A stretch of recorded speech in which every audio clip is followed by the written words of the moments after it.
Oh, on va faire ça vite dans la revue de presse. Élection municipale, Projet Montréal prêt à désarmer une partie de la police. Ouais. Projet Montréal, le parti de Valérie Plante, qui est aussi la branche armée, la branche municipale de Québec solidaire. Et oui, interconnexion. Hein? NPD, QS, Projet Montréal. Tout ça est lié.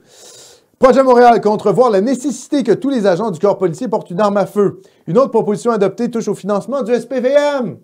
On définance la police et on empêche d'avoir des armes à feu pendant qu'il y a des racailles racisées. Un beau projet. Oui, c'est ça, qui serait revu afin d'autoriser d'autres types de services de proximité. C'est complexe, il y a beaucoup d'enjeux reliés à ça, nanani, nanana. Ce n'est pas demain, voilà, elle temporise quand même. Ce n'est pas demain qu'on va désarmer les policiers. Le projet pilote, on le trouve intéressant, mais il faut prendre le temps de le faire correctement, a-t-elle souligné, se disant également préoccupé par la montée des violences impliquant des armes. Ben oui. Que répond la fraternité des policiers, mon cher Philippe? La fraternité des policiers en colère contre le parti de Valérie Plante. Oui. Le syndicat représentant les policiers et policières de Montréal estime que le parti de la mairesse Valérie Plante joue avec la sécurité des agents et celle du public en étudiant la possibilité de désarmer certains d'entre eux. Lundi, le président de la fraternité des policiers et policières, Yves Francoeur, a vivement déploré la résolution de Projet Montréal préconisant le désarmement des policiers et des policières. Cette idée ne tient, à son avis, pas compte du contexte de Montréal, écoutez bien, là j'ouvre les guillemets, c'est Francoeur qui parle, qui se trouve à quelques dizaines de kilomètres d'une frontière poreuse, au-delà de laquelle on retrouve le plus grand réservoir d'armes à feu de la planète. Ça s'appelle les États-Unis d'Amérique. Des armes qui, lors de la dernière année, ont provoqué une flambée des violences urbaines à Montréal, ajoute-t-il. Ce n'est pas les armes qui ont provoqué la montée des violences, c'est la population. C'est parce qu'il y a des changements démographiques à Montréal. Mais ça, le chef du syndicat de la police, le président de la fraternité des policiers ne peut pas le dire. C'est parce qu'il y a des changements démographiques, donc une hausse de violence. Pourquoi? Population criminogène, qui a une culture de racaille. Ben, tout est lié. Hip-hop, brit, wesh. Proxénétisme, criminalité, bas quotient intellectuel, pas capable de monter dans la hiérarchie sociale, donc qu'est-ce qu'on fait? On fait du crime. Ça, c'est la réalité. Alors là, mon cher Philippe, on est dans le gauchisme pur. Juste un petit commentaire de notre ami M16. Je suis pour ce projet citoyen si le port d'armes pour citoyens soit permis. Inquiétez-vous pas, c'est pas ça le projet. Non. Moi, je vais vous dire, c'est pas ça le projet. Non, c'est pas de vous donner une arme à vous, hein. C'est pas de retirer. Donc, je rappelle quand même que Valérie Plante, en campagne électorale, elle nous disait, je vais baisser, il n'y aura pas d'hausse d'impôts, de taxes municipales, pardon. Il n'y aura pas d'hausse de taxes municipales. Oh non, vous allez voir, piste cyclable, Montréal vert. Non. Là, non seulement on a une hausse des taxes municipales, mais en plus, ça veut désarmer les flics pour que les racailles puissent tirer au AK-47 dans les rues de Montréal-Nord.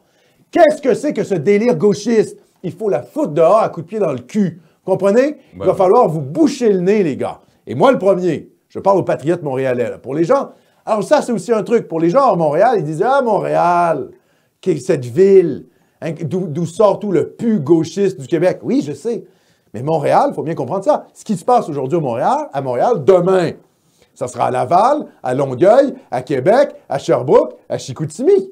Comprenez?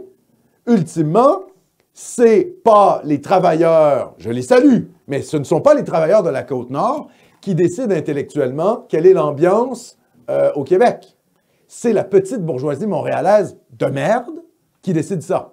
Et c'est elle qui l'impose au reste de la population. C'est elle qui a l'hégémonie culturelle. C'est elle qui tient Radio-Canada, c'est elle qui tient TVA, c'est elle qui tient finalement le discours général. Donc si notre élite bascule dans ce genre de conneries, croyez-moi, ça va se répercuter sur les autres municipalités hors Montréal.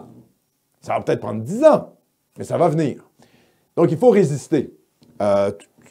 C'est ça le prix. Écoutez, quand on paye des taxes municipales, qu'est-ce qu'on veut? On veut quand même que les policiers protègent nos enfants, nos femmes de la racaille.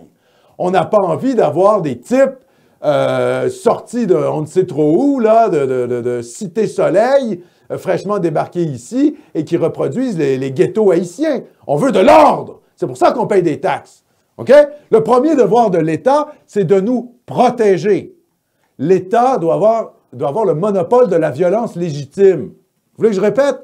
La violence légitime de l'État. C'est l'État qui doit l'avoir. Le monopole de la violence légitime. Parce que, c'est ça qu'il faut comprendre. Le gauchisme pur, c'est de penser que l'homme est naturellement bon, que c'est la société qui le corrompt, que si on change la société, les gentils êtres humains vont, de manière harmonieuse, se serrer la main, se faire des bisous, puis ça va être merveilleux. Il n'y aura plus de police, il n'y aura plus de violence policière, ça va être génial. Ben non, les gars. S'il n'y a plus de police, la violence qui est aujourd'hui encadrée par l'État va être faite par d'autres acteurs. Ça va être les Hells Angels qui vont assurer la protection des gens. Ça va être les gangs de rue. Et là, croyez-moi, vous n'aurez pas de recours pour faire des plaintes pour violence policière. Ça va être la loi de la jungle. Ce qu'ils veulent, c'est ça le problème. Et d'ailleurs, c'est là où on voit que quand même les libertariens sont plus cohérents que les anarchistes. Les anarchistes veulent totalement l'abolition de l'État en pensant qu'on va vivre dans des communautés autogérées et qu'on n'aura plus besoin de hiérarchie sociale. Bon, ça, c'est l'utopie anarchiste. Les libertariens, au moins, ils nous disent, le seul truc qu'on garde, c'est la police et l'armée, pour au moins garder une stabilité, pour faire appliquer la loi. Donc, on voit que, parce que là, évidemment, vous me dites, oui, mais attendez, Valérie Plante ne parle pas d'abolir la police. Oui, mais là, on va aller voir le prochain article. Abolir la police pour mettre fin à sa violence. Mon cher Philippe. Juste avant qu'on... Oui. Je vais aller voir. Répète-moi l'article, s'il vous plaît. Abolir la police pour mettre fin à sa violence. Est-ce qu'on a ça? Tout à fait. C'est bon, c'est réglé. Juste un instant. Anthony Chaperon, merci beaucoup, Anthony. C'est très gentil. Petit soutien de France. Merci Anthony. Merci beaucoup, Anthony.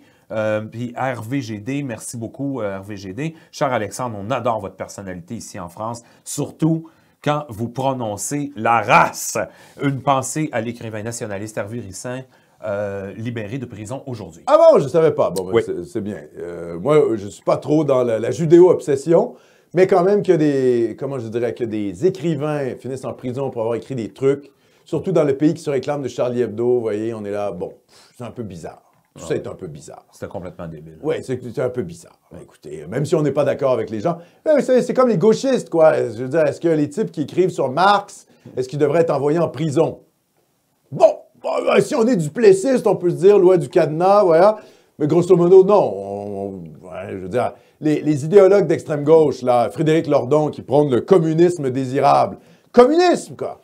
Le gars, il parle quand même bon, il ne parle pas de goulag, évidemment, mais ultimement, dans une logique autoritaire communiste, de toute manière, ça finirait avec des camps de travail. Donc, c'est limite le goulag.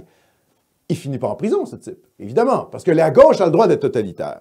La gauche, elle, quand elle a des idéaux totalitaires, elle a le droit de dire ce qu'elle veut. Hein? Elle peut brûler des chars de flics, elle peut tout faire, il n'y a pas de problème. La gauche, elle a un passe-droit total. Mais s'il s'avère que peut-être il y a un type de droite qui vaguement a sans doute pensé peut-être à quelque chose qui se ressemblerait, ultimement, si on l'interprète d'une certaine manière, à peut-être la pensée de Benito Mussolini, c'est fini, quoi. Il faut l'envoyer en prison, il ne peut plus apparaître sur aucun plateau de télé, rien du tout. Oui, mais je suis désolé, les gars. Le fascisme, un totalitarisme qu'on peut qualifier de droite. Bon, moi, je suis plutôt avec Julius Evola sur la question. Je pense que le fascisme est de droite. Le totalitarisme de droite a été beaucoup moins criminel, beaucoup moins criminogène que le totalitarisme de gauche, qui est le communisme. Le communisme a fait 90 millions de morts au 20e siècle. Vous comprenez ça? 90 millions de morts. Hitler, à côté de Staline, et encore plus à côté de Mao, c'est un petit joueur. C'est une sorte de mou. OK? Mao, on parle environ, là, on est aux alentours de 30 millions de morts, si c'est pas plus. C'est des dingues. Il y a encore des intellectuels aujourd'hui qui se revendiquent de Mao, vous comprenez? La gauche, parce qu'elle a gagné la Deuxième Guerre mondiale, hein, notamment avec le communisme, elle peut encore aujourd'hui se réclamer des idéologies totalitaires. La preuve, la Chine communiste est encore au pouvoir aujourd'hui. La Chine communiste, qui fait un nettoyage ethnique des Ouïghours, pour régler le problème musulman, est en train de faire un nettoyage ethnique. Est-ce qu'on arrête d'avoir des relations diplomatiques avec la Chine? Non. Est-ce qu'on se met à boycotter? Non. Donc, les communistes ont une sorte de passe-droit idéologique pour faire ce qu'ils veulent parce qu'ils ont été les vainqueurs de la Deuxième Guerre mondiale. Et le problème, c'est que les auteurs qui vaguement pourraient sans doute avoir, tu vois, à un moment donné dans leur carrière, peut-être une petite influence mussolinienne, ils font les... Bon, ça n'a pas de sens. Il faut se calmer sur cette hystérie-là. Il y a une hypermnésie. Retenez ça. Il y a une hypermnésie des crimes de la droite totalitaire et il y a une amnésie des crimes de la gauche totalitaire. Personne ne se rappelle du nom des goulags. Tout le monde, il y a même encore des intellectuels aujourd'hui communistes qui limitent, nient les meurtres de masse de Staline. Les gauchistes ont gagné le combat culturel et ça fait en sorte qu'ils ont des passe-droits hallucinants, alors que si vous êtes vaguement un type de droite, parce que vous émettez des opinions non conformistes, vous finissez en prison. Ça, c'est un effet de la victoire culturelle de la gauche. Et ça, pour moi, c'est évident. Il faut rappeler ça toujours. Le régime est stricto sensu, le régime fasciste de Benito Mussolini, mais je veux dire, a fait quelques centaines de morts. Je ne parle pas de la Deuxième Guerre mondiale, parce que pour moi, la Deuxième Guerre mondiale, c'est un autre sujet. Mais je veux dire, ça n'a rien à voir avec le niveau de criminalité de Staline, de l'URSS de Staline. Mais là, ça n'a rien à voir. Staline est un boucher de la pire espèce. Et encore aujourd'hui, il y a des gens qui se réclament du marxisme et du communisme et ils ne sont pas en prison. Donc ça, c'est un problème. C'est le deux poids, deux mesures. C'est un effet de la victoire de la guerre culturelle que la gauche a menée à la droite. Hypermnésie des crimes de droite, amnésie des crimes de gauche. Mon cher Philippe. On a un message de Vivis Cloclo. Vivis Cloclo. Moveo Laurentia est une chaîne... Moveo Laurentia Est est une chaîne de gloire à l'Europe.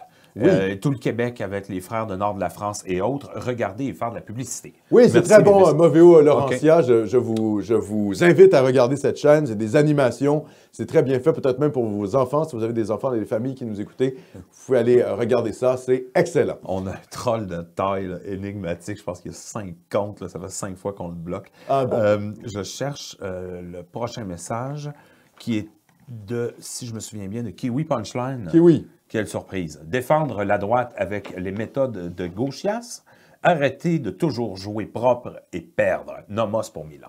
Nomos pour Milan, on aime ça. Alors, parce que là, vous me dites, oui, OK, comment je dirais, Valérie Plante ne parle pas d'abolir la police. Oui, mais regardez ce qu'on a dans le Devoir. Abolir la police pour mettre fin à sa violence. Et je pense que l'auteur, c'est une Américaine qui a écrit dans la revue À bâbord, vous savez, la revue d'extrême gauche québécoise.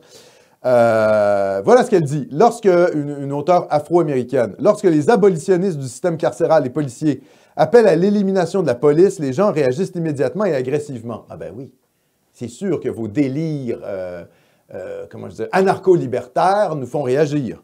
En nous intimant de proposer une solution de remplacement pour assurer la sécurité publique. On nous demande ce qui remplacera la police, mais aucune entité unique ne devrait remplacer les prisons, la police et la surveillance. Donc, vous voyez, donc, en fait, ils nous disent, bon, ben, on va enlever les flics, mais il va y avoir des travailleurs sociaux. Bon, voilà. Oui, non, mais je comprends. Ah, c'est sûr. Les flics, quand ils se font appeler, là, c'est pas toujours pour arrêter Al Capone, hein. Ils se font appeler parce qu'il y a de la violence conjugale. Ils se font appeler parce qu'il y a des problèmes entre voisins. Ils se font appeler parce qu'il y a des problèmes de santé mentale. Ça, c'est sûr, hein. Les flics, c'est vrai qu'il y a un petit côté travailleur social chez les flics. Sauf que, parfois, quand vous arrivez sur, je ne sais pas moi, une scène où il y a une crise familiale, mais c'est possible que le type soit armé d'un couteau. C'est possible que le type soit armé.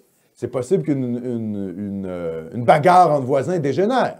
Donc, les flics ont besoin d'avoir une formation physique et d'avoir peut-être recours à la force. Ils ont besoin d'avoir une arme, OK? Parce que la situation peut dégénérer. Donc, il faut arrêter avec cette espèce de gauchisme systémique. Et c'est là, on voit vraiment ce que je veux dire là-dessus, c'est que c'est vraiment de la théologie politique. Si la gauche peut nous dire ça, qu'il faut abolir les flics, c'est parce qu'elle est dans un rapport à la nature humaine qui est positif. L'homme est bon en soi. On est dans du mauvais rousseauisme. Vous savez, philosophe Jean-Jacques Rousseau, l'homme est bon et c'est la société qui le corrompt. Si on restructure la société, on va retirer le mal du cœur de l'homme. Parce que, dans le fond, le mal n'est pas dans le cœur de l'homme, il est autour de lui. Et là, dans cette société harmonique où il n'y aura plus de flics, il n'y aura plus de violence, tout va bien se passer.